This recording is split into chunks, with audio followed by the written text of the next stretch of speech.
Kemudian dikatakan oleh Rasulullah SAW, rahimallahu walidan a'ana waladahu ala birrihi. Semoga Allah merahmati seorang orang tua, ayah yang membantu anaknya untuk berbakti kepada dirinya. Ailam yahmiluhu alal uquq, yakni orang tua yang enggak mendorong anaknya untuk durhaka kepada orang tuanya karena perbuatan buruk orang tuanya.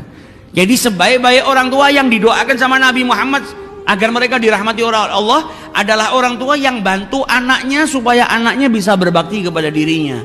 Bukan orang tua yang justru mendorong anaknya untuk durhaka kepada orang tuanya, kepada dirinya karena perbuatan buruk dirinya.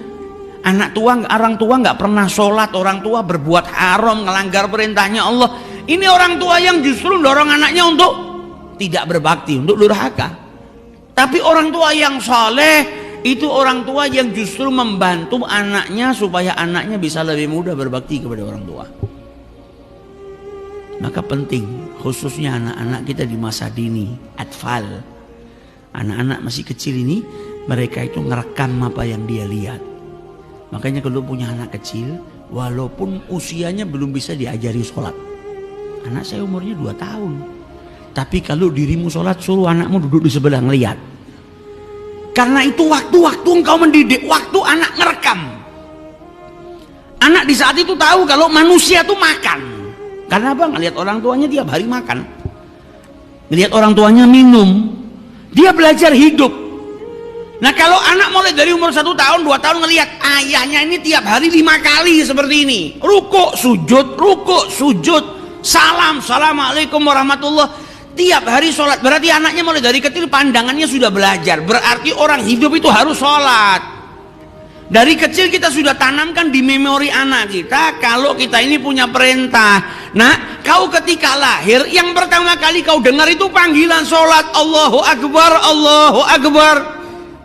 Engkau lahir yang pertama kali kau dengar di lisan, di telingamu itu tidak ada yang lebih besar dari Allah, Allahu Akbar. Jadi nanti kalau kau hidup di dunia, jangan sampai ada yang lebih besar dalam hatimu melebihi Allah. Jangan sampai dunia kau anggap lebih besar, jangan sampai wanita kau anggap lebih besar, jangan sampai kemewahan-kemewahan itu kau anggap lebih besar. Karena yang pertama kali ku tanamkan ke dalam telingamu, Allahu Akbar.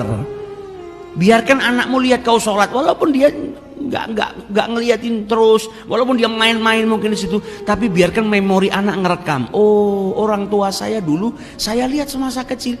Makanya anak ngelihat pagi ayahnya sholat, siang anaknya sholat, kemudian sore ayahnya sholat, dia akhirnya merekam orang hidup itu harus sholat. Rabbi ij'alni muqiman as-shalah. Siapa lagi? Wa min dzurriyyati. Doanya para nabi. Minta sama Allah, jadi kayak Allah, jadikanlah aku orang yang mendirikan sholat, bukan saya saja, wa min dzurriyyati, dan juga anak turunku.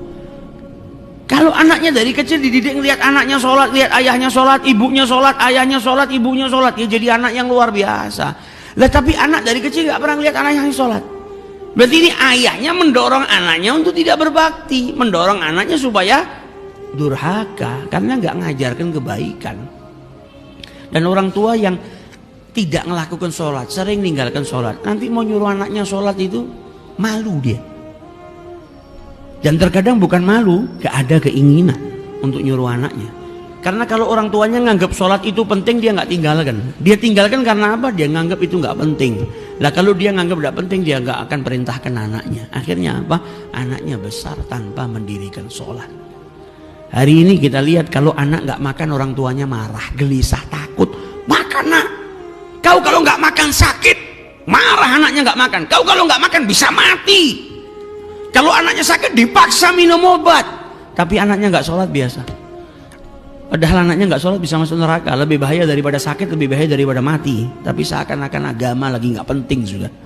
Anaknya nggak belajar, marah orang tuanya. Anaknya nggak sholat biasa. Kasihan tadi malam belajar sampai 1:30 malam. Kasihan kalau dibangunin subuh. Bukan kasihan, kau sedang berbuat jahat dengan anakmu.